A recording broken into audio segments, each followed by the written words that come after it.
Hello friends, तो कैसे हैं आप लोग? मुझे कमेंट सेक्शन में ज़रूर बताना। तो फ्रेंड्स, आज मैं आपके लिए लेकर आई हूँ स्पर्श से एक और इम्पॉर्टेंट चैप्टर जो कि है बड़े भाई साहब। तो फ्रेंड्स, चैप्टर शुरू करने से पहले जिन्होंने अभी तक इस चैनल को सब्सक्राइब नहीं किया है यार कर दो, और वीडियो पसंद आए तो लाइक कर देना।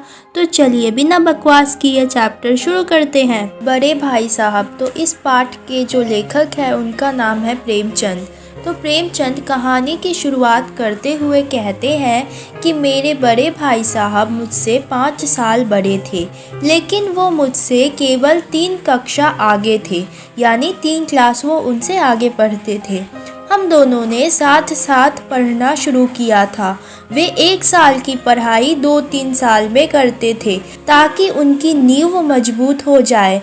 यानी कहने का मतलब यह है कि एक ही कक्षा में रहकर वो 1 साल की पढ़ाई 2-3 सालों तक करते थे, क्योंकि उनका मानना था कि अगर शुरुआत मजबूती से नहीं होगी तो आगे चलकर उसकी मजबूती अच्छी नहीं होगी। फिर लेखक कहते हैं कि मेरी उम्र 9 साल थी और वो 14 साल के थे। वो मुझ पर बहुत निगरानी रखते थे। ये उनका जन्म सिद्ध अधिकार था, यानी वो उनसे बड़े थे लेखक से। तो बड़े भाई का यह जन्म सिद्ध अधिकार होता है कि वो अपने छोटे भाई का ख्याल रखे, निगरानी रखे। तो इसलिए लेखक ऐसा कहते हैं। मुझसे यह उम्मीद की जाती थी कि मैं उनके हुक्म को कानून समझूं। यानी कि लेखक छोटे हैं तो वो अपने बड़े भाई साहब के हुक्म को कानून समझे, ऐसा उनसे उम्मीद की जाती थी। कहने का मतलब यह है कि कानून को सब लोग मानते हैं, तो वैसे ही उनसे उम्मीद की जाती थी कि वे अपने बड़े भाई साहब के हर एक हुक्म को कानून माने और हर एक हुक्म का पालन करे, यानी हर एक हुक्म को माने। वो स्वभाव से अध्ययनशील थे। अध्ययनशील यानी पढ़ाकू, और हमेशा किताबों से चिपके रहते थे, यानी हमेशा किताबों में व्यस्त रहते थे। और जब वो पढ़कर थक जाते थे तो वो कॉपियों के किनारों पर अलग अलग तरीकों के चित्र बनाया करते थे, तस्वीरें बनाया करते थे। अब लेखक कहते हैं कि मेरा मन पढ़ने में नहीं लगता था। मैं अवसर पाते ही हॉस्टल से निकलकर मैदान में आ जाता और खेलने लगता। यानी लेखक और उसके बड़े भाई साहब दोनों हॉस्टल में रहते थे, और जब भी लेखक को मौका मिलता वो हॉस्टल से निकलकर मैदान में आ जाते, फील्ड में आ जाते और खेलने लगते। जब खेल कूद कर कमरे में वापस आता तो भाई साहब क्रोधित हो जाते और डांटते हुए कहते, इस तरह अंग्रेजी पढ़ोगे तो जिंदगी भर पढ़ते रहोगे और एक शब्द ना आएगा। अंग्रेजी पढ़ना कोई हंसी खेल नहीं है कि जो चाहे पढ़ ले। यहाँ दिन रात आंखें फोड़नी पड़ती है और खून जलाना पड़ता है, तब कहीं यह विद्या आती है।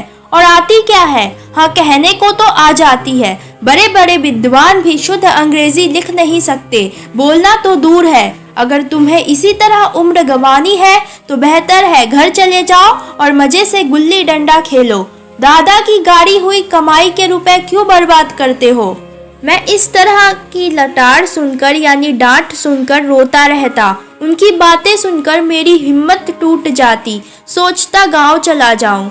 फिर हिम्मत करके टाइम टेबल बनाता, पर उस पर अमल न कर पाता, यानी उस टाइम टेबल को फॉलो न कर पाता। प्राकृतिक वातावरण मुझे इस कदर लुभाता कि मैं फिर से खेलने निकल पड़ता। लेखक बहुत मुश्किल से टाइम टेबल बनाते, लेकिन बहुत कोशिश करने के बावजूद भी वो टाइम टेबल को फॉलो नहीं कर पाते थे। और जब भी वो बाहर के प्राकृतिक वातावरण को देखते तो वो खुद को रोक नहीं पाते और वो निकल पड़ते खेलने के लिए। वार्षिक परीक्षा हुई। वार्षिक परीक्षा यानी कि एनुअली जो एग्जाम होता है, ईयरली। तो वार्षिक परीक्षा में लेखक के बड़े भाई साहब जो है वो फेल हो जाते हैं और लेखक पास हो जाता है। पास ही नहीं बल्कि वो अपने कक्षा में फर्स्ट आता है। तो इससे लेखक जो है वो अपने बड़े भाई साहब को सुनाना चाहता था, कहना चाहता था कि आपकी वह घोर तपस्या कहाँ गई। पर फिर भी वो चुप रहता है, क्योंकि उसकी हिम्मत नहीं होती अपने बड़े भाई साहब के सामने ऐसा बोलने की। अब लेखक जो है वो खेल कूद में लग जाते हैं। वो जब चाहे खेलने के लिए निकल जाते थे और जब उनका मन करता वो वापस आते थे। एक दिन बड़े भाई साहब लेखक पर टूट पड़ते हैं और वो कहते हैं, देखता हूँ इस साल तो तुम पास हो गए और कक्षा में फर्स्ट क्या आ गए। तुम्हारा दिमाग खराब हो गया है, तुम्हें घमंड हो गया है। मगर भाईजान, घमंड तो बड़े बड़ों का नहीं रहा, तुम्हारी क्या हस्ती है। और वो लेखक के सामने बहुत सारे उदाहरण देकर उसे डराना शुरू कर देते हैं। उन्होंने कई राजाओं के नाम लिए। फिर वो लेखक को इतिहास और अलजेब्रा के बारे में भी बताते हैं। वो कहते हैं कि इतिहास की डेट्स याद रखना कितना मुश्किल होता है, उन्हें कितनी मुश्किल से याद रखनी पड़ती है। अलजेब्रा उन्हें कितना मुश्किल से करना पड़ता है, उसमें कितने सारे फॉर्मूलेस याद रखने पड़ते हैं। और वो बताते हैं कि पढ़ाई इतना आसान नहीं है। तुम इस साल तुक्केबाजी से पास हो गए, यानी कि तुम इस साल मेहनत किए नहीं पर तुम ऐसे ही पास हो गए, लेकिन हर साल तुम्हारे साथ ऐसा नहीं होगा। और वो ऐसे बहुत कुछ कहते हैं। और वो कहते हैं कि परीक्षा में फर्स्ट आने के लिए मेहनत करनी पड़ती है। हर बार की तरह फिर से सालाना परीक्षा होती है, यानी कि एनुअली परीक्षा होती है। संयोग से इस बार फिर से बड़े भाई साहब जो है वो फेल हो जाते हैं और फिर से लेखक पास हो जाता है। बड़े भाई साहब ने अत्यधिक परिश्रम किया था, उन्होंने बहुत मेहनत की थी, मुझे उन पर दया आ रही थी। नतीजा सुनकर वो रो पड़े, यानी कि रिजल्ट सुनकर कि वो फेल हो गए, इस पर वो रो पड़ते हैं। अब मेरे और उनके बीच केवल एक कक्षा का अंतर रह गया था। तो अब लेखक और उसके बड़े भाई साहब के बीच 1 साल का फासला रह गया था। तो लेखक इस पर सोचता है कि अगर वो इस साल भी पास हो गया और उसके बड़े भाई साहब जो है वो फेल हो गए, तो वो बड़े भाई साहब के बराबरी कक्षा में आ जाएगा। तो अब बड़े भाई साहब उसे डांट नहीं पाएंगे, क्योंकि वो दोनों एक समान हो गए, एक ही कक्षा में आ गए। तो लेखक ये सब सोचता है और लेखक जो है वो बहुत ज़्यादा ही लापरवाह हो जाते हैं। अब बड़े भाई साहब के व्यवहार में भी बहुत सारे चेंजेस आ जाते हैं। उनका व्यवहार नरम हो गया था, उन्होंने मुझे डांटना बंद कर दिया। मेरे मन में भी यह धारणा घर कर गई कि पढ़ूं या ना पढ़ूं, पास तो हो ही जाऊंगा। यानी लेखक के मन में यह बैठ गया था कि वो पढ़े चाहे ना पढ़े, वो पास तो हो ही जाएंगे। एक दिन शाम के समय हॉस्टल से दूर मैं कनकौवा लूटने के लिए दौड़ रहा था। कनकौवा यानी कागज की बड़ी सी पतंग लूटने के लिए लेखक जो है वो दौड़ रहे थे। अचानक भाई साहब से मेरी मुठभेड़ हो गई। उन्होंने मुझे फिर से डांटना शुरू कर दिया। उन्होंने कहना शुरू कर दिया कि एक जमाना था कि लोग 8वां दर्जा पास करके नायब तहसीलदार हो जाते थे। उस समय 8वीं कक्षा को बहुत अहमियत दी जाती थी। तुम हो कि 8वें दर्जे में आकर बाजारी लड़के के साथ कनकौवा के लिए दौड़ रहे हो, यानी कि कागज की पतंग के लिए दौड़ रहे हो। तो ये देखकर बड़े भाई साहब जो है वो बहुत ज़्यादा ही गुस्सा हो जाते हैं और वो लेखक के ऊपर टूट पड़ते हैं और वो लेखक को डांटने लगते हैं और वो कहने लगते हैं कि तुम 8वीं कक्षा में होकर एक बाजारी लड़के के साथ पतंग के पीछे भागते हुए तुम्हें शर्म नहीं आ रही? क्या तुम्हें 8वीं कक्षा का महत्व नहीं पता? पहले के लोग 8वीं कक्षा में तहसीलदार बन जाते थे और तुम 8वीं कक्षा में होकर पतंग के पीछे भाग रहे हो। और फिर वो उससे कहते हैं कि तुम ये मत सोचना कि इस बार अगर मैं फेल हो गया और तुम पास हो गए तो तुम मेरे बराबर आ जाओगे और मैं तुम्हें डांटना बंद कर दूंगा, क्योंकि तुम मेरे बराबर हो गए हो। तो ये याद रखना कि मैं हमेशा तुमसे बड़ा ही रहूँगा, क्योंकि मैं तुमसे 5 साल बड़ा हूँ और इसे कोई भी झूठा नहीं ठहरा सकता। और वो कहते हैं कि मेरा एक्सपीरियंस जो है वो तुमसे ज़्यादा है, इसलिए मैं तुमसे बड़ा हूँ। और वो कहते हैं कि बड़ा उसे माना जाता है जिसका एक्सपीरियंस ज़्यादा होता है। लोग अलग अलग तरह के बातें करके अपने छोटे भाई को डांटते फटकारते हैं और अनुभवजनक बातें करते हैं, यानी कि एक्सपीरियंस बातें करते हैं। भाई साहब का मानना था कि जीवन जीने के लिए अनुभव ज़्यादा ज़रूरी है, यानी एक्सपीरियंस ज़्यादा ज़रूरी है। घर का काम काज और खर्च का हिसाब घर के बड़े बूढ़े ही ठीक तरह से रख पाते हैं। उस समय मुझे अनुभव हुआ कि मेरे बड़े भाई साहब कितना अनुभव तथा ज्ञान रखते हैं। मेरे बड़े भाई साहब ने मुझे गले से लगा लिया। मैं भी उनके ज्ञान के प्रति नतमस्तक हो गया। वे कहने लगे, जब तक मैं हूँ तुम बेराह न चल पाओगे। इतने में ही एक कनकौवा यानी कि पतंग हमारे ऊपर से गुजरा। बड़े भाई साहब लंबे थे, इसलिए उन्होंने उछलकर पतंग पकड़ ली और बेतहाशा हॉस्टल की तरफ दौड़े। मैं पीछे पीछे दौड़ रहा था। Hello friends, welcome back to the channel. तो फ्रेंड्स, आज मैं आपके लिए लेकर आई हूँ क्लास 10 का एक और इम्पॉर्टेंट चैप्टर जिसका नाम है बड़े भाई साहब। तो फ्रेंड्स, आज मैं आपके लिए लेकर आई हूँ क्लास 10 का एक और इम्पॉर्टेंट चैप्टर जिसका नाम है बड़े भाई साहब। तो फ्रेंड्स, आज मैं आपके लिए लेकर आई हूँ क्लास 10 का एक और इम्पॉर्टेंट चैप्टर जिसका नाम है डायरी का एक पन्ना। तो फ्रेंड्स, इस चैप्टर के जो लेखक हैं उनका नाम है सीताराम सेकसरिया। डायरी का एक पन्ना सीताराम सेकसरिया द्वारा लिखित एक संस्मरण है जो हमें 1930 और 1930 के आसपास हो रही राजनीतिक हलचल के बारे में बताता है। इस पाठ में लेखक की डायरी में 26 जनवरी 1931 के दिन का लेखा जोखा है। नेताजी सुभाष चंद्र बोस और स्वयं लेखक सहित कलकत्ता के लोगों ने देश का दूसरा स्वतंत्रता दिवस किस धूमधाम और जोश खरोश से मनाया, यह बताया गया है। इसमें उस दिन घटित घटनाओं का वर्णन है जब बंगाल के लोगों में स्वतंत्रता संग्राम में भाग लेने के लिए अपूर्व जोश दिखाया था। इससे पहले यह समझा जाता था कि वहाँ के लोग आज़ादी की लड़ाई लड़ने के लिए इच्छुक नहीं हैं, लेकिन 26 जनवरी 1931 को घटी इन घटनाओं द्वारा उन्होंने दिखा दिया कि वे भी किसी से कम नहीं हैं। पुलिस की कठोरता के बावजूद भी हजारों लोगों ने स्वाधीनता मार्च में हिस्सा लिया, जिनमें औरतों की बड़ी संख्या शामिल थी। उन्होंने लाठियां खाई, खून बहाया, लेकिन फिर भी वे पीछे नहीं हटे और अपना काम करते रहे। एक डॉक्टर जो घायलों की देखभाल कर रहा था, उसने उनके इलाज के साथ साथ उनके फ़ोटो भी लिए ताकि उन्हें अखबारों में छपवाकर इस घटना को पूरे देश तक पहुंचाया जा सके। साथ ही ब्रिटिश सरकार की क्रूरता को भी दुनिया को दिखाया जा सके। तो आइए चलिए इस चैप्टर का डिटेल एक्सप्लेनेशन शुरू करते हैं।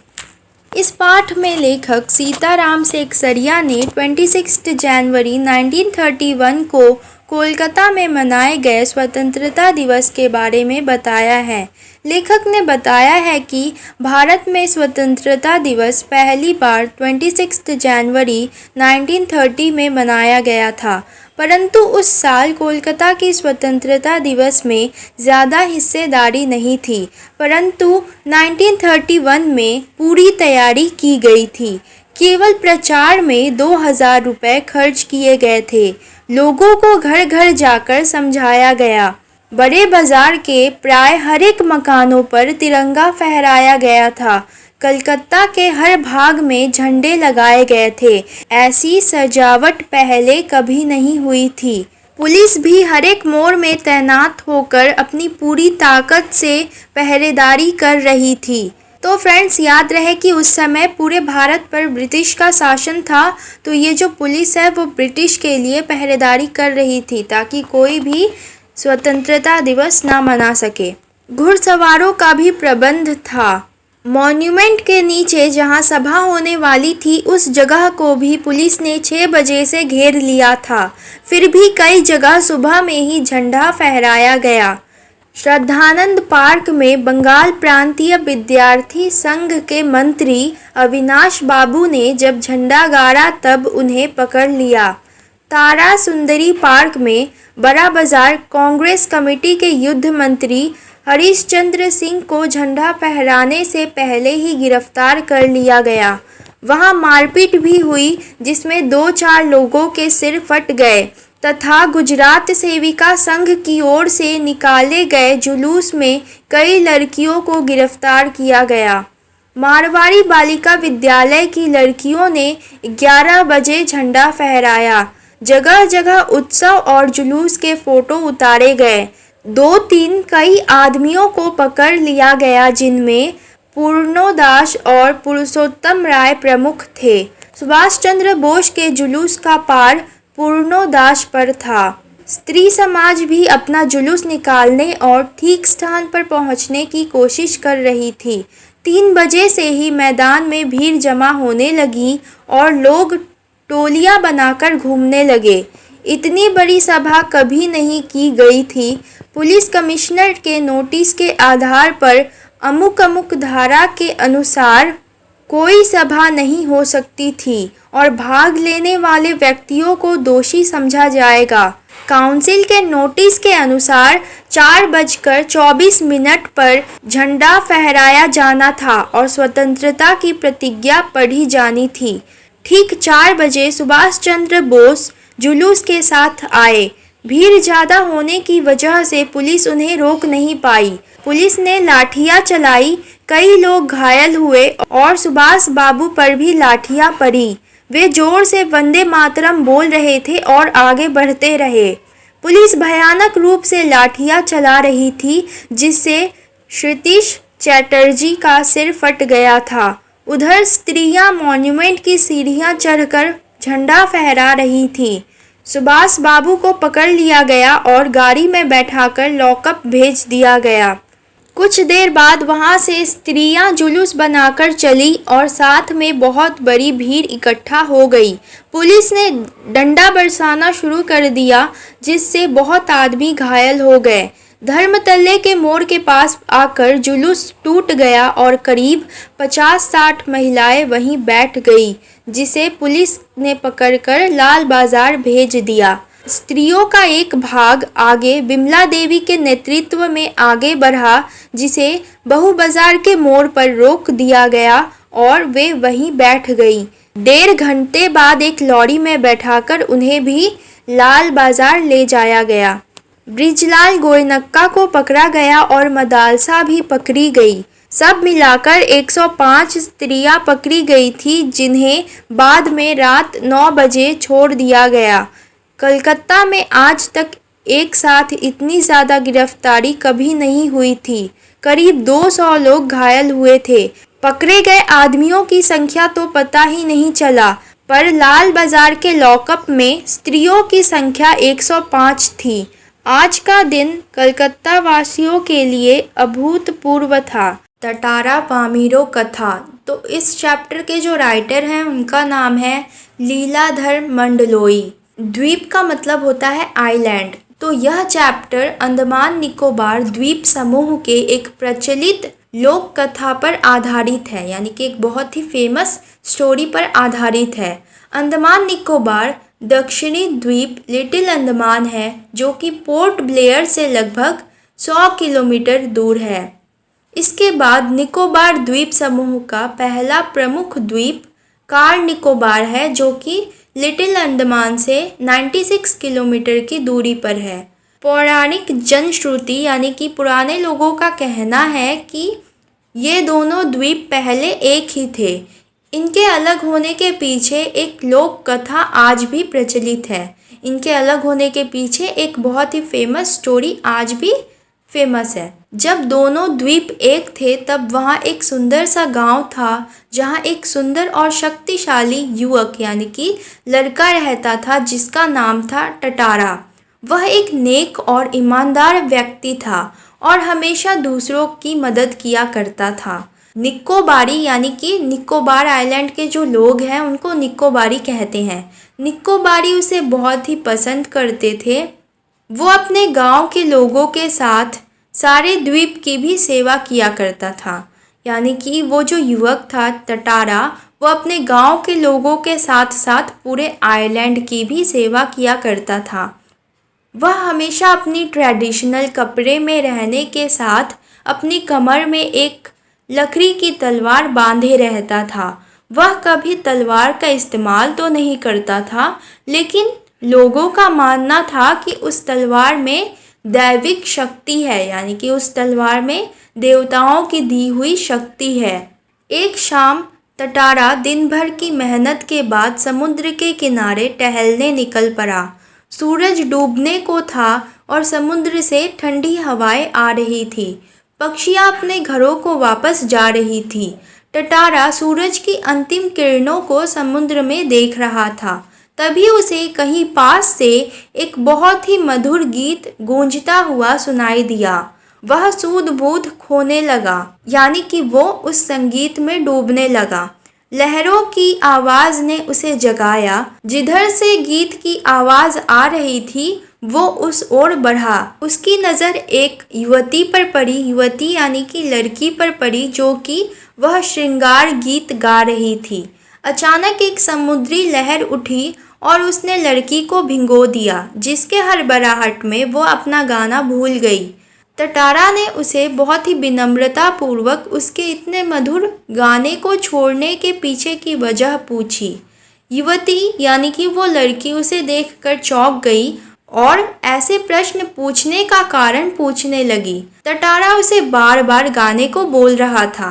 अंत में टटारा को अपनी भूल का एहसास हुआ और उसने उस लड़की से क्षमा मांगकर माफ़ी मांगकर उसका नाम पूछा।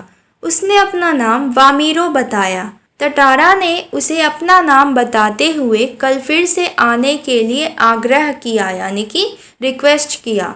वामीरो जब अपने घर लपाटी पहुंची तो उसे भीतर से बेचैनी होने लगी। उसने टटारा के व्यक्तित्व में वह सारे गुण देखे, वो सारे चीज़ देखे जो वह अपने जीवन साथी के बारे में सोचती थी, परंतु उनका संबंध परंपरा के विरुद्ध था, यानी कि उनके गांव की जो परंपरा थी उसके खिलाफ था। इसलिए उसने टटारा को भूलना ही बेहतर समझा। किसी तरह दोनों की रात बीती। दूसरे दिन टटारा लपाटी के समुद्री चट्टान पर शाम को वामीरो की प्रतीक्षा करने लगा, यानी कि वो वामीरो का इंतज़ार करने लगा। सूरज ढलने को था कि तभी अचानक उसे नारियल के गुच्छों के पीछे से एक आकृति दिखाई दी जो कि वामीरो ही थी। अब दोनों रोज शाम को मिलते और एक दूसरे को एक टक निहारते खड़े रहते, यानी कि वो एक दूसरे को देखते रहते। लपाटी के कुछ युवकों ने यानी कि कुछ लड़कों ने उन दोनों के इस मुख प्रेम को भांप लिया, यानी कि उनको पता चल गया और यह बात हवा की तरह सबको मालूम हो गई। परंतु दोनों का विवाह संभव नहीं था क्योंकि दोनों अलग अलग गांव से थे। सबने दोनों को समझाने की पूरी कोशिश की किंतु दोनों अडिग रहे, यानी कि अपने फैसले पर कायम रहे और हर शाम मिलते रहे। कुछ समय बाद टटारा के गांव पासा में पशु पर्व का आयोजन था जिसमें सभी गांव हिस्सा लिया करते। पर्व में पशुओं के प्रदर्शन के अतिरिक्त यानी कि जानवरों के कुछ प्रदर्शन खेल के अतिरिक्त जो वहाँ के युवक थे यानी कि लड़के थे उनकी शक्ति की भी परीक्षा होती। साथ ही गीत संगीत और भोजन का भी आयोजन होता। शाम में सभी लोग पासा आने लगे और धीरे धीरे अलग अलग कार्यक्रम होने लगे, परंतु टटारा का मन इनमें ना होकर वामीरो को खोजने में व्यस्त था। तभी उसे नारियल के झुंड के पीछे वामीरो दिखाई दी।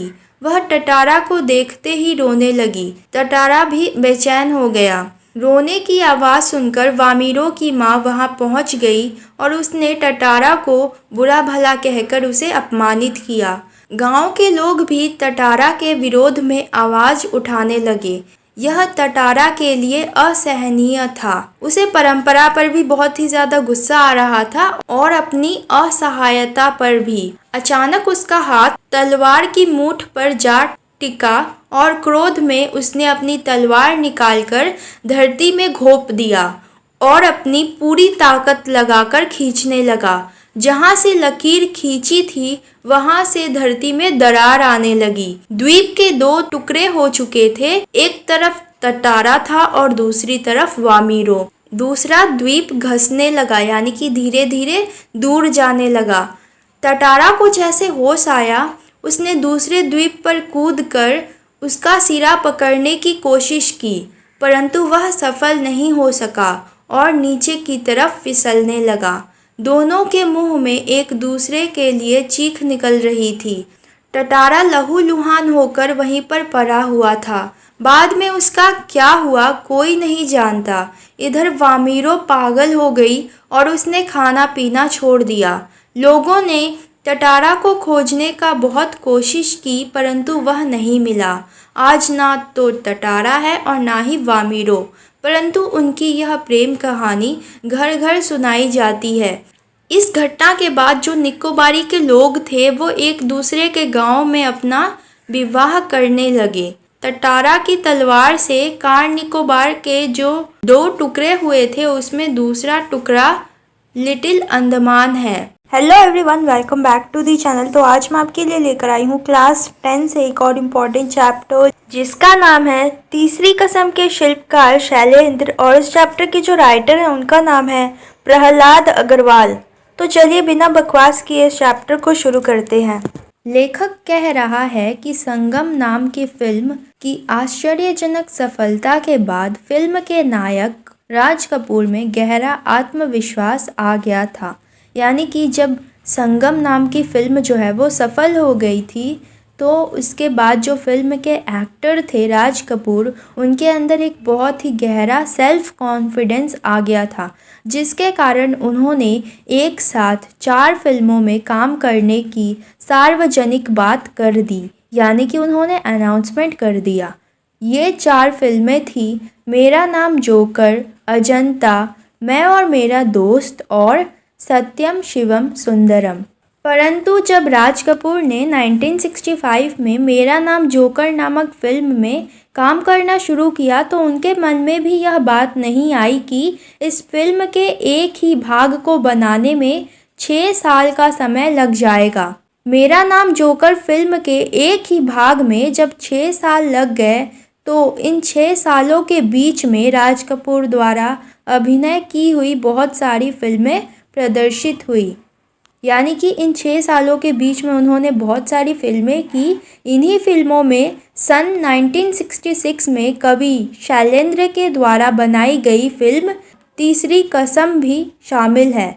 इस फिल्म में हिंदी साहित्य की एक दिल को छू लेने वाली कहानी को बड़ी ही सफलता के साथ कैमरे की रील में उतार कर चलचित्र द्वारा प्रस्तुत किया गया था। यानी कि इस फिल्म में हिंदी साहित्य की एक दिल को छू लेने वाली कहानी थी, जिसे बहुत ही अच्छी तरीके से फिल्म में दिखाया गया था।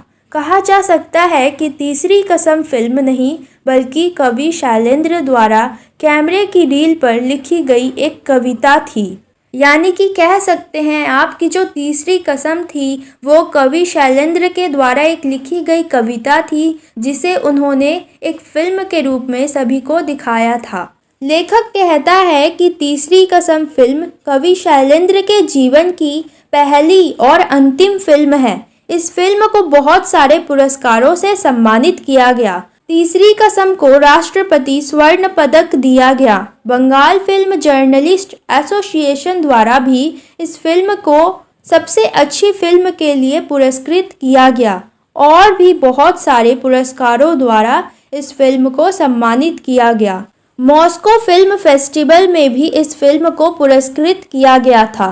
यह फिल्म कला से परिपूर्ण थी। यानी कि इसमें कला जो है, आर्ट जो है वो कूट कूट कर भरा हुआ था, जिसके लिए इस फिल्म की बहुत तारीफ हुई थी। इस फिल्म में शैलेंद्र की भावुकता यानी कि सेंटिमेंट्स पूरी तरह से दिखाई देती है। शैलेंद्र ने एक ऐसी फिल्म बनाई थी जिसे सिर्फ एक सच्चा कवि हृदय से ही बना सकता था, क्योंकि इतनी भावुकता, इतने सेंटिमेंट्स केवल एक कवि के हृदय में ही हो सकती है। लेखक कहता है कि फिल्म को देखकर ऐसा लगता है कि शैलेंद्र ने फिल्म को पहले नहीं लिखा, बल्कि राज कपूर की भावनाओं को ही बाद में शब्द दे दिए हो। राज कपूर ने भी अपने परम मित्र की फिल्म में बहुत मन लगाकर काम किया था, बिना किसी मेहनत ताने की परवाह किए। यानी कि बिना किसी मेहनत ताने, यानी कि आप कह सकते हो कि मेहनत के बाद जो इनाम मिलता है उसकी परवाह किए बिना उन्होंने अपने इस मित्र की फिल्म में मन लगाकर काम किया था। शैलेंद्र ने कहीं पर लिखा था कि जब वो राज कपूर के पास तीसरी कसम फिल्म की कहानी को लेकर गए, तो उन्होंने बड़े ही उत्साह के साथ फिल्म में काम करना स्वीकार कर लिया, परंतु तुरंत ही बड़ी गंभीरता के साथ बोले कि शैलेंद्र को उनका मेहनत ताना पहले ही दे देना होगा। मेहनत ताना यानी कि मेहनत का जो फल होता है, यानी कि उन्होंने कहा होगा कि उनके जो पैसे हैं वो उन्हें पहले ही दे देना होगा। शैलेंद्र को ऐसी उम्मीद बिल्कुल भी नहीं थी, क्योंकि राज कपूर उनके बहुत पुराने दोस्त थे, मित्र थे, और पुराना मित्र इस तरह से पूरी जिंदगी भर की दोस्ती का बदला लेगा, यह कभी नहीं सोचा था। शैलेंद्र का चेहरा मुरझा गया और शैलेंद्र का मुरझाया हुआ चेहरा देखकर राज कपूर मुस्कुराकर बोले कि निकालो 1 रुपया।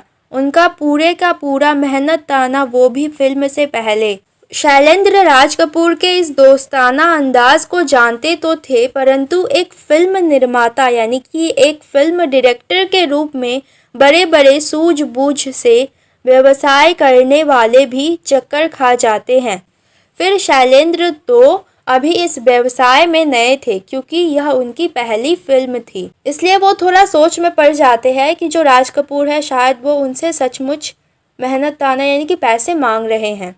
लेखक कहता है कि राज कपूर जानते थे कि तीसरी कसम फिल्म शैलेंद्र की पहली फिल्म है, इसलिए उन्होंने एक अच्छे और सच्चे मित्र की तरह शैलेंद्र को फिल्म की असफलता के खतरों से भी परिचित करवाया। परंतु शैलेंद्र तो एक सज्जन भावनाओं में बहने वाले व्यक्ति थे, जिनको ना तो अधिक धन संपत्ति का लालच था और ना ही नाम कमाने की इच्छा। उन्हें तो केवल अपने आप से ही संतोष की कामना थी, यानी कि वो खुद को ही सेटिस्फाई करना चाहते थे। तीसरी कसम फिल्म चाहे आज बहुत कामयाब फिल्मों में गिनी जाती हो, लेकिन यह एक कड़वा सच रहा है कि इसे पर्दे पर दिखाने यानी कि इसे रिलीज करने और प्रसारित करने के लिए लोग यानी कि डिस्ट्रीब्यूटर्स बहुत ही मुश्किल से मिले थे। यहाँ तक कि तीसरी कसम फिल्म में राज कपूर और वहीदा रहमान जैसे बेहतरीन कलाकार थे। शंकर जयकिशन का संगीत था, जिनका संगीत उस समय सबसे ज्यादा पसंद किया जाने वाला था। और तो और इस फिल्म के पर्दे पर आने से पहले यानी कि इस फिल्म के रिलीज होने से पहले इस फिल्म के जो गाने थे वो बहुत ज्यादा पसंद किए जा चुके थे। परंतु इतना सब कुछ होने के बाद भी इस फिल्म को खरीदने वाला कोई नहीं था। बात यह थी कि इस फिल्म की कहानी में जो भावनाएं थी उनको समझना किसी मुनाफा कमाने वालों के लिए आसान नहीं था। इस फिल्म में जिस करुणा के साथ भावनाओं को दर्शाया गया था उनको किसी तराजू में नहीं तोला जा सकता था। यानी कि ये जो फिल्म थी ये बहुत ही ज़्यादा सेंसिटिव थी, इसलिए जब बड़ी मुश्किल से तीसरी कसम फिल्म को पर्दे पर दिखाया गया तो इसका प्रचार नहीं हो पाया, यानी कि इस फिल्म का ज़्यादा प्रमोशन नहीं हो पाया, ये ज़्यादा लोगों तक नहीं पहुंच पाया। फिल्म को कब पर्दे पर दिखाया गया और कब फिल्म पर्दे से उतर गई किसी को पता भी नहीं चला। लेखक कहता है कि ऐसा बिल्कुल नहीं था कि शैलेंद्र 20 सालों तक फिल्म जगत में रहे और उनको वहाँ के रहन सहन या रंग ढंग के बारे में कोई ज्ञान नहीं था, परंतु बात तो यह थी कि वो फिल्म जगत के उस रंग ढंग में फंसकर अपनी इंसानियत को नहीं भूलना चाहते थे। श्री 420 का एक बहुत ही ज़्यादा पसंद किया गया गाना है प्यार हुआ इकरार हुआ, प्यार से फिर क्यों डरता है दिल। तो इसके एक अंतरे की एक पंक्ति है, तो मैं आपको बताती चलूँ कि जो म्यूज़िक होता है, जो गाना होता है, उसका 2 पार्ट होता है, एक होता है स्थाई और दूसरा होता है अंतरा। तो इसके एक अंतरे की एक पंक्ति है, एक लाइन है, रातें 10 दिशाओं से कहेंगी अपनी कहानियाँ। तो इस पंक्ति में यानी कि इस लाइन में जो संगीतकार थे जयकिशन ने आपत्ति जताई थी। उनका मानना था कि दर्शकों को 4 दिशाएं तो समझ में आ सकती है, परंतु जो दर्शक है, जो ऑडियंस है, वो 10 दिशाओं को समझने में परेशान हो सकते हैं। लेकिन शैलेंद्र इस पंक्ति को, इस लाइन को बदलना नहीं चाहते थे, इसलिए वो इस लाइन को बदलने के लिए तैयार नहीं हुए। वो चाहते थे कि दर्शकों की पसंद को ध्यान में रखकर किसी भी फिल्म निर्माता को, किसी भी जो फिल्म बनाने वाला होता है, उसको कोई भी बिना मतलब की चीज़ दर्शकों को नहीं दिखानी चाहिए। उनका मानना था कि एक कलाकार का यह भी कर्तव्य है कि वह दर्शकों की पसंद को अच्छा और सुंदर बनाने की कोशिश करे। और शैलेंद्र का यह यकीन गलत नहीं था, क्योंकि दर्शक जो देखता है उसी को सच भी मान लेता है। शैलेंद्र ने जो भी गीत लिखे वे सभी बहुत पसंद किए जाते रहे हैं। शैलेंद्र ने कभी भी झूठे रंग ढंग या दिखावे को नहीं अपनाया। वे अपने गीतों यानी कि अपने गानों में भावनाओं को अधिक महत्व देने वाले थे, ना कि अपने गीतों के, अपने गानों को कठिन बनाने वाले।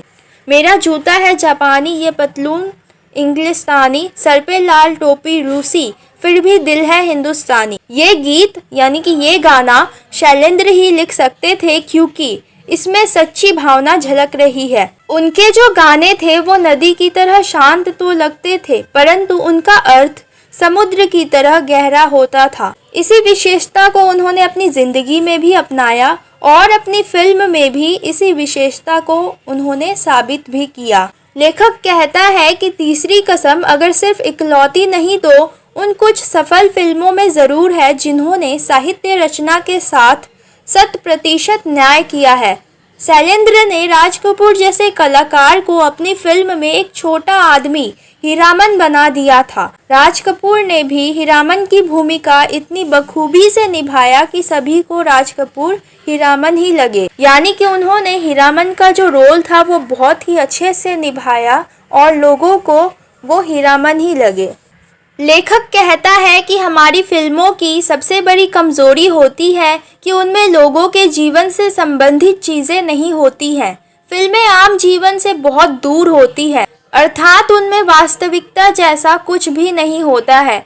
अगर फिल्मों में कहीं दुखद स्थितियों का वर्णन किया जाता है, यानी कि अगर कोई दुख परिस्थिति को दिखाया जाता है तो उसको बहुत अधिक बढ़ा चढ़ाकर प्रस्तुत किया जाता है। दुख को अधिक भयानक रूप से प्रस्तुत किया जाता है कि वो लोगों को भावनात्मक रूप से कमज़ोर कर सके और लोग ज़्यादा से ज़्यादा फिल्मों की ओर आकर्षित हो सके। परंतु तीसरी कसम फिल्म की यह खास बात थी कि उसमें दुख को किसी भी तरह से बढ़ा चढ़ाकर प्रस्तुत नहीं किया गया था, यानी कि बढ़ा चढ़ाकर नहीं दिखाया गया था।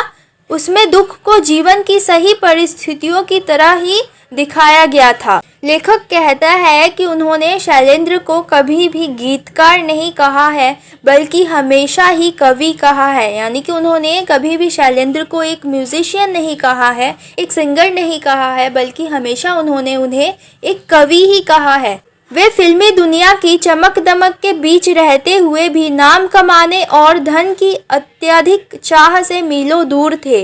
जो बात उनकी असल जिंदगी में थी वो उसी को अपने गीतों में लिखा करते थे। उनके गीतों में सिर्फ दुख दर्द नहीं होता था, उनके गानों में सिर्फ दुख दर्द नहीं होता था, उन दुखों से निपटने या उनका सामना करने का इशारा भी होता था और वो सारी क्रिया प्रणाली भी मौजूद रहती थी जिसका सहारा लेकर कोई भी व्यक्ति अपनी मंजिल तक पहुंच सकता है। उनका मानना था कि दुख कभी भी इंसान को हरा नहीं सकता, बल्कि हमेशा आगे बढ़ने का इशारा देता है।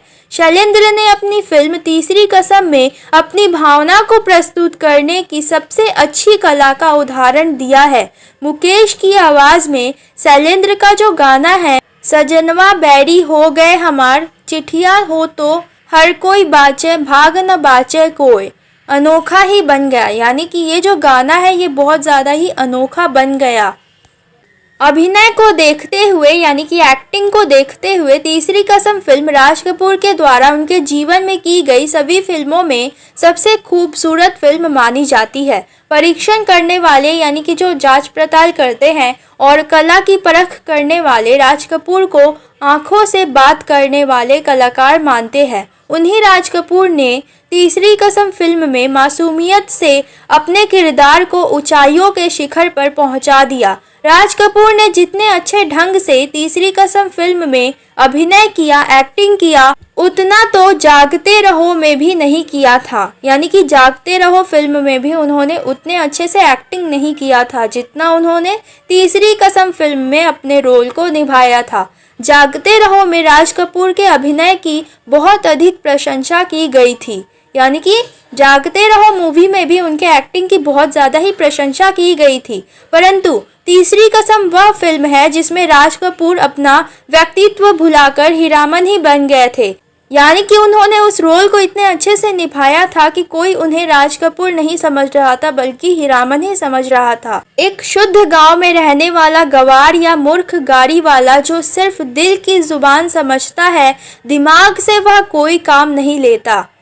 तो ये हीरामन के रोल के बारे में बात हो रही है। उसके लिए सिर्फ मोहब्बत ही ऐसी चीज़ है जिसका कोई अर्थ है, बाकी किसी दूसरी चीज का उसके लिए कोई अर्थ नहीं है। लेखक कहता है कि तीसरी कसम फिल्म राज कपूर के फिल्मी जीवन में अभिनय का वह पड़ाव था, यानी कि एक्टिंग का वह पड़ाव था जब राज कपूर को एशिया के सबसे बड़े शोमैन का स्थान मिल चुका था।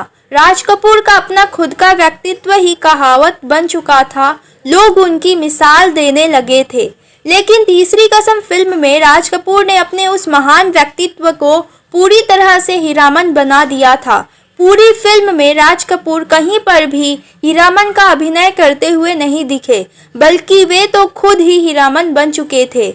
यानी कि पूरी फिल्म में कहीं पर भी आपको राज कपूर नहीं नजर आएंगे। जब आप फिल्म देखेंगे तो आपको लगेगा कि यह खुद हीरामन ही है।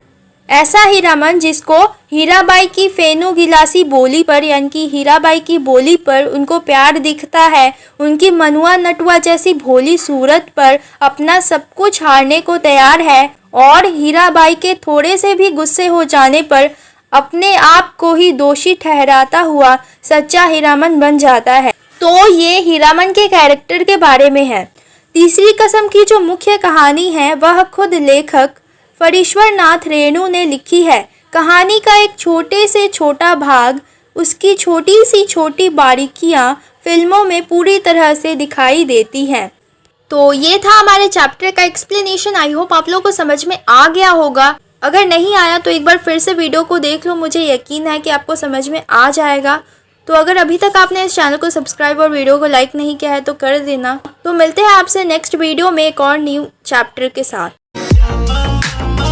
Hello friends, welcome back to the channel. तो फ्रेंड्स, आज मैं आपके लिए लेकर आई हूँ हिंदी का एक और इम्पॉर्टेंट चैप्टर जिसका नाम है अब कहाँ दूसरों के दुख से दुखी होने वाले। तो फ्रेंड्स, इस चैप्टर के राइटर का नाम है निदा फाजली। इस चैप्टर के माध्यम से लेखक निदा फाजली ने एक मानव द्वारा किए गए अत्याचारों का चित्रण किया है, यानी वो हमें इंसानों द्वारा किए गए अत्याचारों के बारे में बताते हैं। तो उन्होंने इस चैप्टर में यह बताने की कोशिश की है कि किस तरह एक इंसान की कभी न खत्म होने वाली भूख ने इस धरती के तमाम जीव जंतुओं के साथ साथ खुद के लिए भी मुसीबतों का पहाड़ खड़ा कर दिया है। तो यहाँ पर लेखक हमें यह बताना चाहते हैं कि आजकल जो इंसान है वो बहुत ज्यादा ही स्वार्थी हो गया है।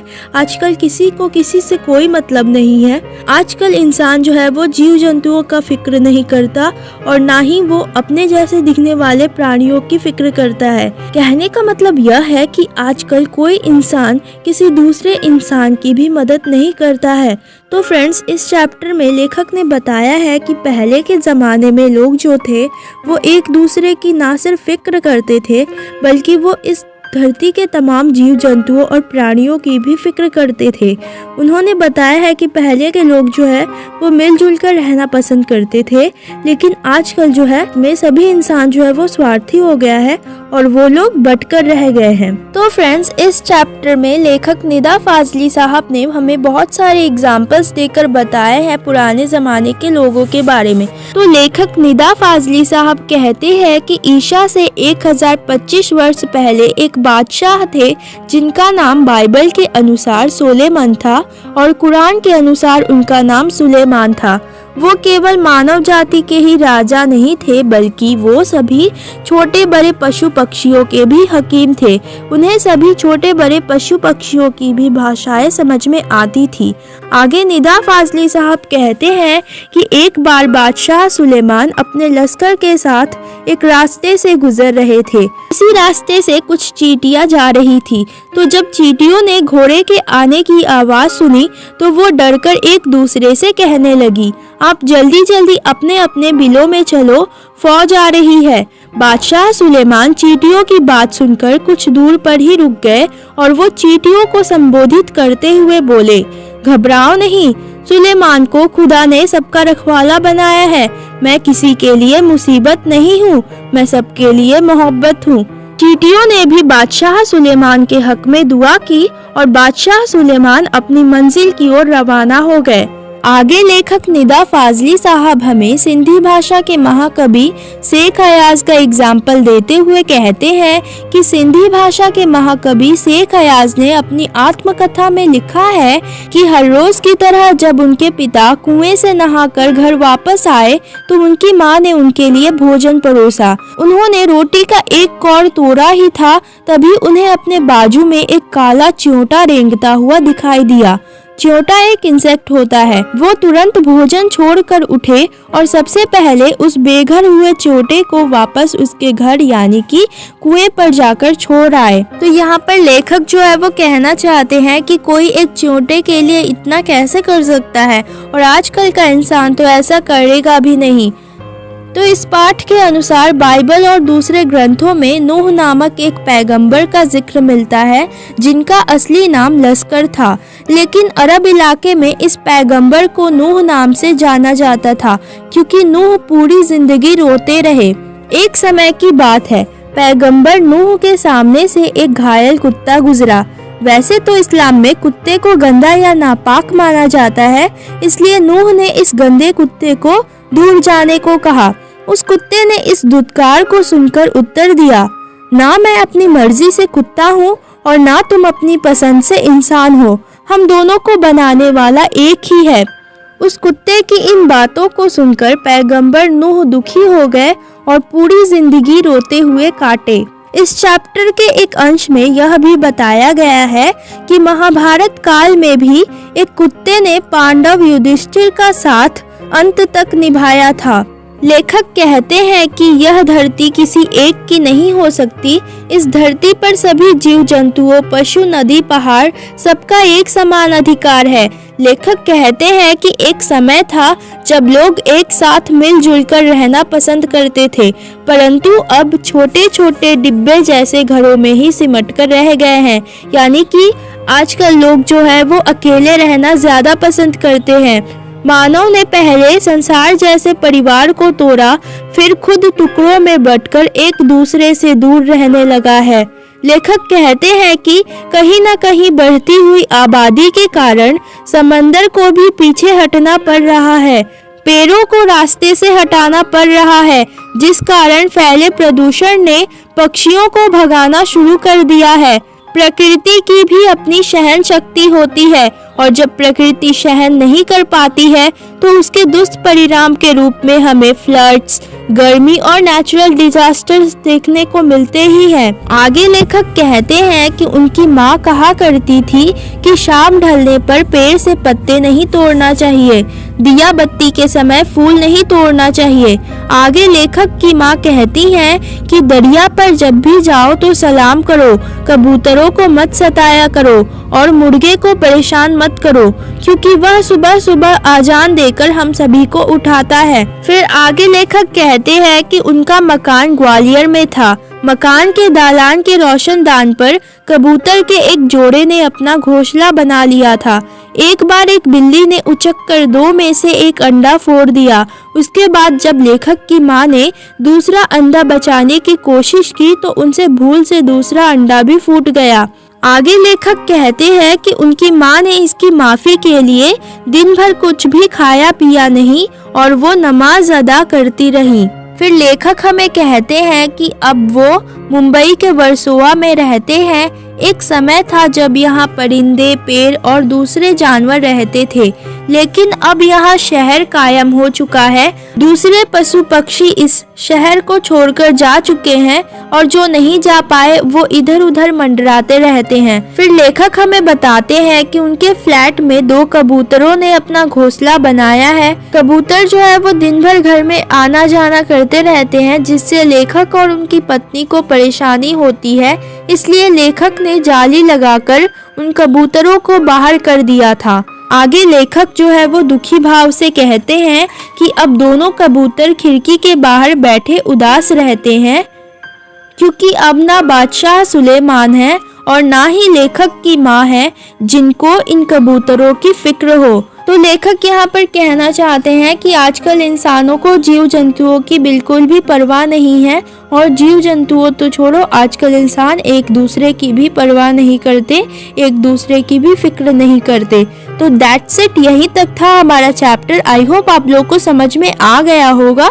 तो फ्रेंड्स, वीडियो पसंद आई हो तो लाइक कर देना, और जिन्होंने अभी तक इस चैनल को सब्सक्राइब नहीं किया है कर दो यार। और आप लोग चाहे तो मुझे इंस्टाग्राम पर फॉलो कर सकते हैं, जिसका लिंक आपको डिस्क्रिप्शन बॉक्स से मिल जाएगा। तो आज के लिए बस इतना है, मिलते हैं नेक्स्ट वीडियो में। पतझड़ में टूटी पत्तियां। तो इस चैप्टर के जो राइटर हैं उनका नाम है रविंद्र केलेकर। तो इस चैप्टर का 2 पार्ट है। पहला है हमारा गिन्नी का सोना और दूसरा है छेन की देन।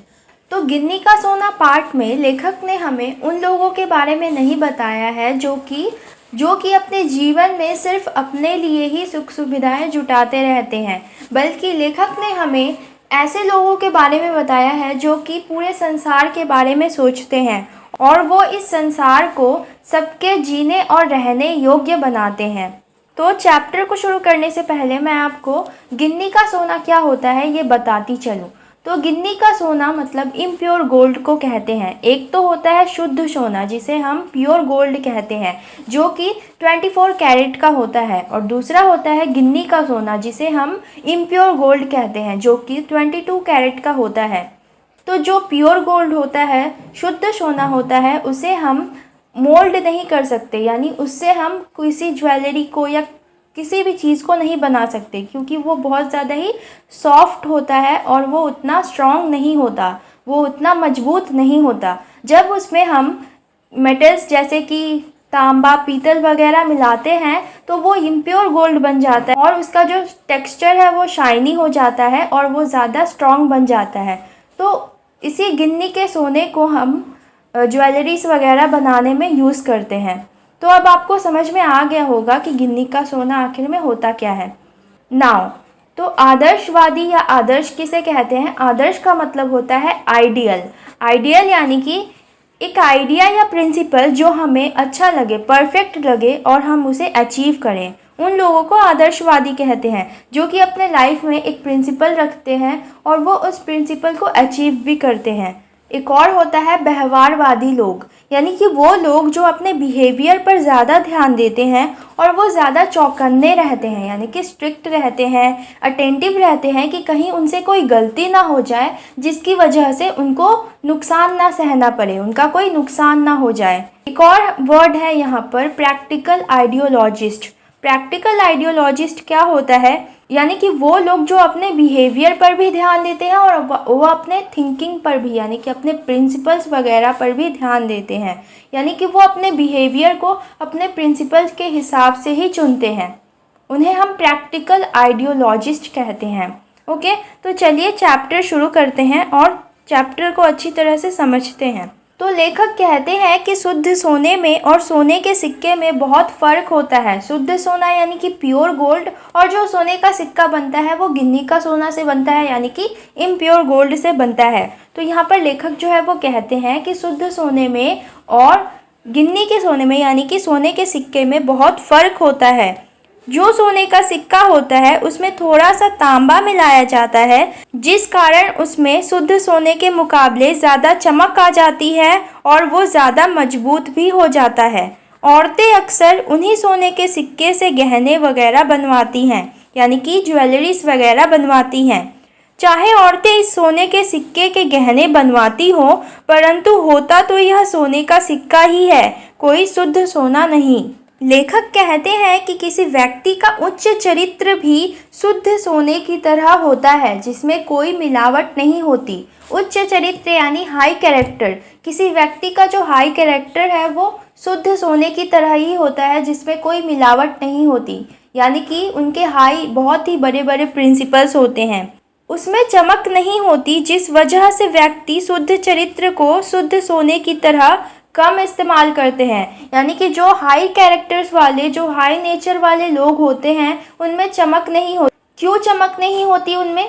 क्यों उनमें अधिक चमक नहीं होती? क्योंकि वो शुद्ध सोने की तरह होते हैं। शुद्ध सोने में ज़्यादा चमक नहीं होती, बल्कि इम्प्योर गोल्ड में ज़्यादा चमक होती है। तो जो हाई कैरेक्टर्स वाले लोग होते हैं वो ज़्यादा शाइन नहीं करते, और इसी वजह से जो लोग हैं वो इन्हें कम इस्तेमाल करते हैं। यानी कि बहुत कम लोग होते हैं जिनके पास हाई कैरेक्टर होता है, जिनका नेचर बहुत ज़्यादा ही हाई होता है, यानी कि उनका प्रिंसिपल्स जो है वो बहुत ही बड़े बड़े होते हैं। कुछ लोग ऐसे भी होते हैं जो अपने चरित्र में, यानी कि अपने नेचर में, अपने कैरेक्टर में तांबा अर्थात मिलावटी व्यवहार मिला देते हैं और लोगों के बीच में अपने आप को अच्छा साबित कर देते हैं। उन्हीं लोगों को सभी लोग व्यवहारिक आदर्शवादी कहकर उनका गुणगान करते हैं। व्यवहारिक आदर्शवादी यानी कि प्रैक्टिकल आइडियोलॉजिस्ट। प्रैक्टिकल आइडियोलॉजिस्ट का मतलब होता है कि वो लोग जिनके प्रिंसिपल्स और आइडियाज़ तो बहुत ही हाई होते हैं, यानी कि बड़े होते हैं, लेकिन उनका जो बिहेवियर है वो अपने प्रिंसिपल्स के हिसाब से ही चूज़ करते हैं। तो इन्हीं लोगों को सभी लोग प्रैक्टिकल आइडियोलॉजिस्ट कहकर उनका गुणगान करते हैं। तो लेखक हम सभी को ये बताना चाहते हैं कि हमें यह नहीं भूलना चाहिए कि हमारे आदर्शों का यानी कि हमारे आइडियाज़ और प्रिंसिपल्स का बखान नहीं होता, यानी कि हमारे आइडियाज़ और प्रिंसिपल्स का गुणगान नहीं होता, बल्कि हमारे व्यवहार का यानी कि बिहेवियर का गुणगान होता है।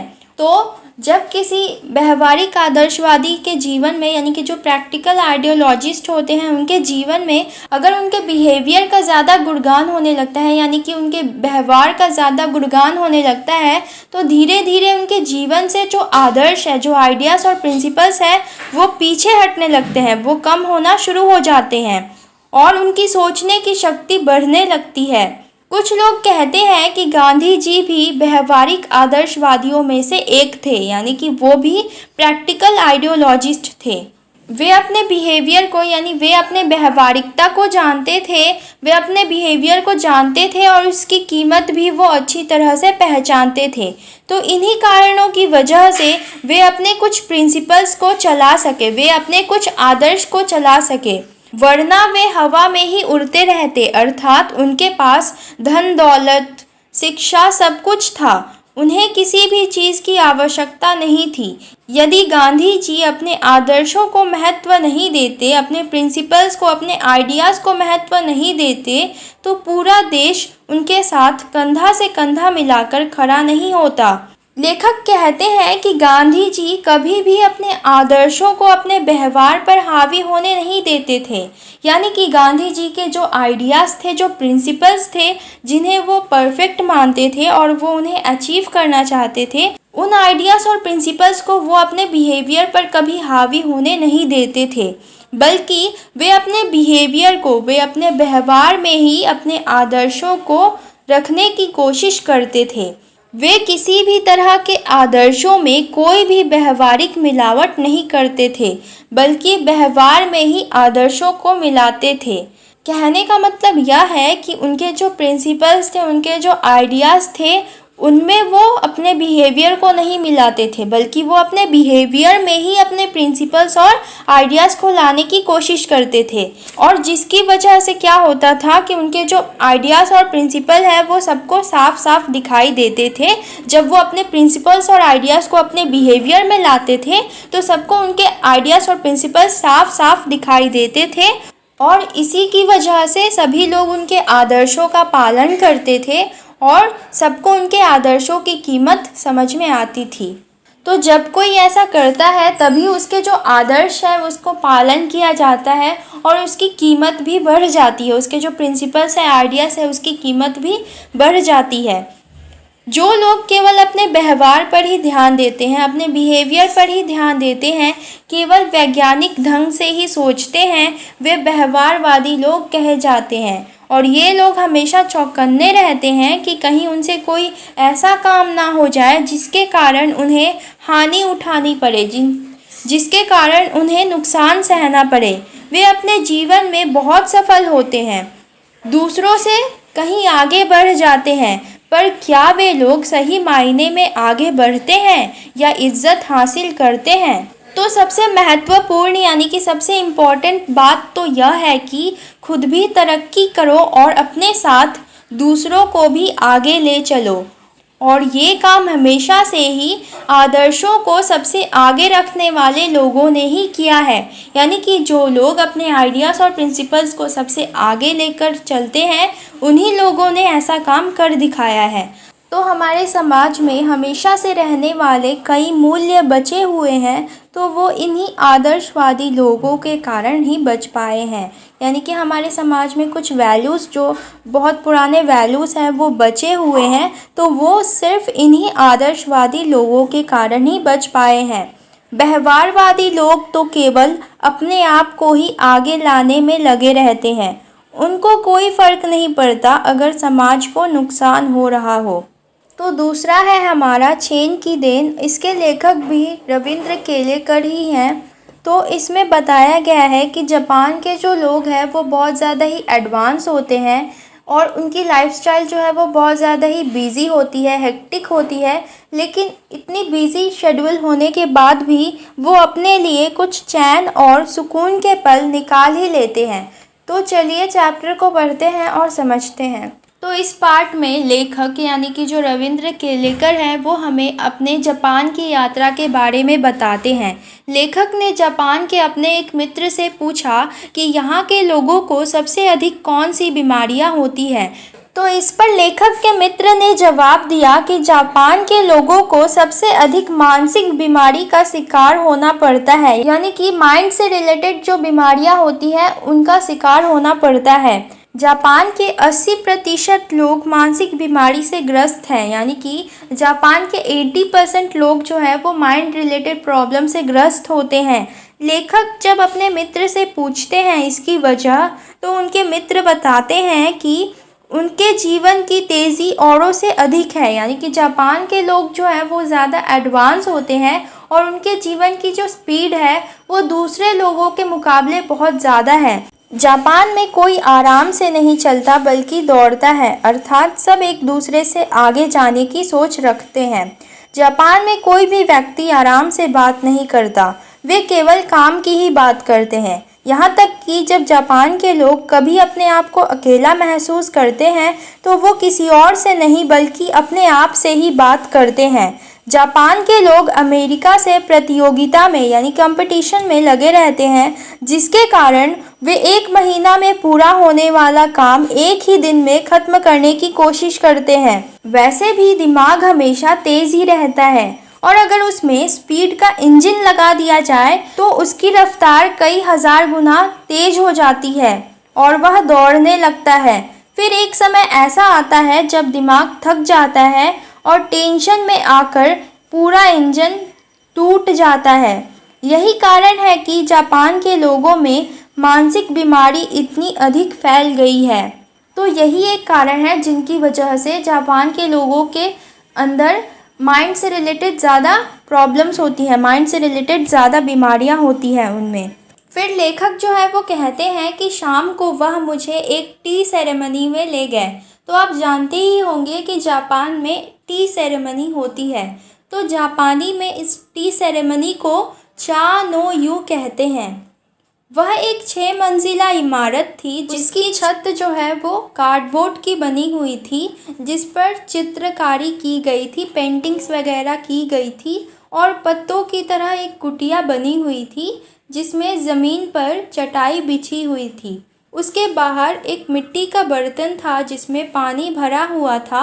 लेखक और उनके मित्र ने उस पानी से हाथ पांव धोए और तौलियों से अपने हाथ पांव पोंछकर अंदर चले गए। अंदर चाय देने वाला एक व्यक्ति था जिसे चाइनीज़ कहा जाता है। वह लेखक और उनके मित्र को देखकर खड़ा हो गया। कमर झुकाकर लेखक और उनके मित्र को उसने प्रणाम किया। उसने कहा दोजो, अर्थात आइए तशरीफ़ लाइए, यानी कि बैठ जाइए, ऐसा कहकर उनका स्वागत किया। उसने उन्हें बैठने की जगह दिखाई, अंगीठी को जलाया यानी कि फायर प्लेस को जलाया और उस पर चाय बनाने वाला एक बर्तन रख दिया। वह पास के एक कमरे में गया, वहाँ से कुछ बर्तन ले आया और फिर उसने तौलियों से उन सभी बर्तन को साफ़ किया। तो वो अपने इन सारे कामों को इतने अच्छे से कर रहा था कि लेखक को उसके इन कामों की जो आवाज़ थी वो किसी सुर की तरह उनके कानों में गूंज रही थी। तो उस जगह का जो वातावरण था वो इतना शांत था कि चाय बनाने वाले बर्तन में उबलते हुए पानी की आवाज़ भी सुनाई दे रही थी। लेखक कहते हैं कि चाय बनाने वाले ने फिर चाय तैयार की। उसने चाय को प्यालों में भरा और फिर उन प्यालों को लेखक और उनके मित्रों के सामने रख दिया। वहाँ लेखक और उनके मित्रों के अलावा और कोई नहीं था और वे केवल 3 ही व्यक्ति थे। जापान में इस चाय समारोह की सबसे ख़ास बात यह है, यानी कि ये जो तो जापान में इस टी सेरेमनी की सबसे बात तो यह है कि यहाँ पर बहुत शांति होती है, इसलिए वहाँ पर 3 से ज़्यादा व्यक्तियों को आना मना होता है ताकि शांति बनी रहे। उन चाय के प्यालों में 2-2 घूंट से ज़्यादा चाय नहीं थी। लेखक और उनके मित्र प्यालों को अपने होठों से लगाकर एक एक बूंद चाय पी रहे थे। लेखक कहते हैं कि वे करीब 1.5 घंटे तक प्यालों से चाय को धीरे धीरे पीते रहे। पहले 10-15 मिनट तो लेखक को बहुत परेशानी हुई, लेकिन धीरे धीरे लेखक ने महसूस किया कि उनके दिमाग की जो रफ्तार है वो कम होने लगी है। और कुछ समय बाद तो लगा कि दिमाग बिल्कुल बंद ही हो गया है। लेखक को लगा जैसे वह कभी न खत्म होने वाले समय में जी रहे हैं, यानी कि एक ऐसे टाइम में जी रहे हैं जो कि कभी खत्म नहीं होगा। यहाँ तक कि लेखक का मन इतना शांत हो गया था कि बाहर की शांति भी शोर की तरह लग रही थी। लेखक हमें बताना चाहते हैं कि हम लोग या तो पास्ट में जीते हैं या फिर फ्यूचर में जीते हैं। लेखक हमें बताना चाहते हैं कि हम लोग या तो बीते हुए दिनों की अच्छी बुरी यादों को लेकर उलझे रहते हैं या फिर आने वाले समय के बारे में सपने देखने लगते हैं। हम लोग या तो बीते हुए दिनों में रहते हैं या फिर आने वाले दिनों में, यानी कि या तो हम पास्ट में रहते हैं या फिर फ्यूचर में रहते हैं, जबकि दोनों ही समय झूठे होते हैं। वे इसलिए क्योंकि एक तो बीत चुका होता है और दूसरा अभी आया नहीं होता। तो बात आई कि सच क्या है। तो लेखक कहते हैं कि जो समय अभी चल रहा है वही सच है, यानी कि जो प्रेजेंट है वही सच है और यह समय कभी न खत्म होने वाला और बहुत अधिक फैला हुआ है, यानी कि जो प्रेजेंट है वो कभी खत्म नहीं होगा और ये बहुत ही ज़्यादा फैला हुआ है। लेखक कहते हैं कि जीना किसे कहते हैं यह उन्हें टी सेरेमनी वाले दिन पता चला। तो जापानियों को ध्यान लगाने की यह परंपरा विरासत में देन में मिली है। Hello friends, welcome back to the channel. तो फ्रेंड्स, आज मैं आपके लिए लेकर आई हूँ क्लास 10 स्पर्श से एक और इम्पॉर्टेंट चैप्टर जिसका नाम है कारतूस। तो फ्रेंड्स, इस चैप्टर के जो राइटर हैं उनका नाम है हबीब तनवीर। तो फ्रेंड्स, ये कहानी कारतूस एक व्यक्ति वजीर अली पर आधारित है। इसमें वजीर अली के साहसी कारनामों का वर्णन किया गया है। वजीर अली, जो कि अवध के नवाब आसिफ उद्दौला का पुत्र था, ईस्ट इंडिया कंपनी ने वजीर अली का राज्य उसके चाचा को सौंप दिया था और उसे राज्य से निकाल दिया था। इसी वजह से वह अंग्रेज़ों का दुश्मन बन गया था। तभी से वह अंग्रेज़ों को अपने देश से बाहर निकालना चाहता था। वजीर अली एक साहसी और निडर व्यक्ति था। उसने अकेले ही अंग्रेज़ों के इलाकों में जाकर कारतूस पा लिया था। ये चैप्टर वजीर अली के ज़िंदगी का एक अंश है। इस नाटक में उस हिस्से को बताया गया है जब वजीर अली अपने दुश्मनों के कैंप में जाकर वहां से अपने लिए कारतूस ले जाता है और अपने बहादुरी का गुणगान अपने दुश्मनों से करवाता है। तो इस नाटक के पात्र यानी कि कैरेक्टर्स है कर्नल, लेफ्टिनेंट, सिपाही और सवार, जो कि वजीर अली है। तो अंग्रेज सरकार के आदेश अनुसार वजीर अली को गिरफ्तार करने के लिए कर्नल कॉलेज अपने लेफ्टिनेंट और सिपाहियों के साथ जंगल में डेरा डाले हुए थे। उन्हें जंगल में आए हफ्ते गुजर गए थे, परंतु वह अभी तक वजीर अली को गिरफ्तार नहीं कर पाए थे। वजीर अली के दिल में अंग्रेजों के प्रति नफरत की बातें सुनकर उन्हें रॉबिन हुड की याद आ जाती है। लेफ्टिनेंट के द्वारा पूछे जाने पर कि शहादत अली कौन है, कर्नल उसे बताते हैं कि शहादत अली आसिफ उद्दौला का भाई है और साथ ही वह वजीर अली का दुश्मन भी है, क्योंकि आसिफ उद्दौला के यहाँ लड़के की कोई उम्मीद नहीं थी। परंतु वजीर अली के जन्म के बाद शहादत अली के सारे सपने टूट गए। अगर हम इतिहास के दृष्टिकोण से देखें तो आसिफ उद्दौला और शहादत अली भाई थे। आसिफ उद्दौला जो है वो नवाब बने, क्योंकि आसिफ उद्दौला के यहाँ लड़के की कोई उम्मीद नहीं थी, इसलिए शहादत अली को ये उम्मीद थी कि उनके बाद सारी दौलत और नवाबी उनको मिल जाएगी और फिर उनके बच्चों को मिल जाएगी। परंतु आसिफ उद्दौला ने अपनी बहन के लड़के को गोद ले लिया, जिसकी वजह से शहादत अली के सारे सपनों पर पानी फिर गया। उसने वजीर अली को मारने के काफी सारे प्रयास भी किए। साथ ही शहादत अली को अपनी मृत्यु का भय सताने लगा, जिसकी वजह से उसने अंग्रेजों के साथ हाथ मिला लिया। उसने अंग्रेजों को आधी दौलत और साथ में 10 लाख रुपए नगद दिए। उसके बाद वह अपनी जिंदगी सुकून से और ऐशो आराम से व्यतीत करने लगा। लेफ्टिनेंट कहता है कि सुना है वजीर अली ने अफगानिस्तान के बादशाह को हिंदुस्तान पर हमला करने की दावत दी है। तो इस पर कर्नल कहते हैं कि हिंदुस्तान पर हमला करने की दावत सबसे पहले टीपू सुल्तान ने दी, फिर वजीर अली ने उसे दिल्ली बुलाया और फिर शमसुद्दौला ने दी। शमसुद्दौला जो कि बंगाल के नवाब का भाई है और वह बहुत ही खतरनाक आदमी है। इस तरह पूरे हिंदुस्तान में कंपनी के खिलाफ लहर दौड़ गई है। यदि यह कामयाब हो गई तो लॉर्ड क्लाइव ने बक्सर और प्लासी के युद्ध में जो कुछ हासिल किया था वह लॉर्ड बेलिजली के शासनकाल में खो देगी। इस तरह वजीर अली की आज़ादी अंग्रेजों के लिए खतरा है, इसलिए वह उसे किसी भी हालत में गिरफ्तार करना चाहती है। कर्नल कहते हैं कि वह पूरी फौज लेकर एक आदमी का पीछा कर रहे हैं और वह वर्षों से उनकी आंखों में धूल झोंक रहा है। वह इन्हीं जंगलों में घूम रहा है लेकिन वो किसी के हाथ नहीं आ रहा है। फिर कर्नल वजीर अली द्वारा कंपनी के वकील की हत्या करने का किस्सा सुनाते हैं और वो कहते हैं कि हमने वजीर अली को पद से हटाकर 3 लाख रुपए सालाना देकर बनारस भेज दिया। कुछ महीनों बाद गवर्नर जनरल ने उसे कलकत्ता बुलाया। वजीर अली बनारस में रह रहे कंपनी के वकील के पास जाकर पूछा कि उसे कलकत्ता क्यों बुलाया जाता है। इस पर वकील ने उसे भला बुरा कह दिया और वजीर अली के अंदर अंग्रेजों के खिलाफ कूट कूट कर नफरत भरी हुई थी, जिस कारण वजीर अली ने वकील को खंजर से मार दिया। उसके बाद वह अपने कुछ साथियों के साथ आजमगढ़ भाग गया। वहां के शासक ने उन लोगों को सुरक्षित आगरा पहुंचा दिया। अब वो इन्हीं जंगलों में कई साल से भटक रहे हैं।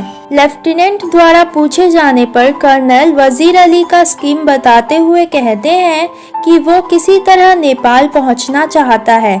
अफगानी हमले का इंतजार करते हुए वह अपनी ताकत बढ़ाएगा।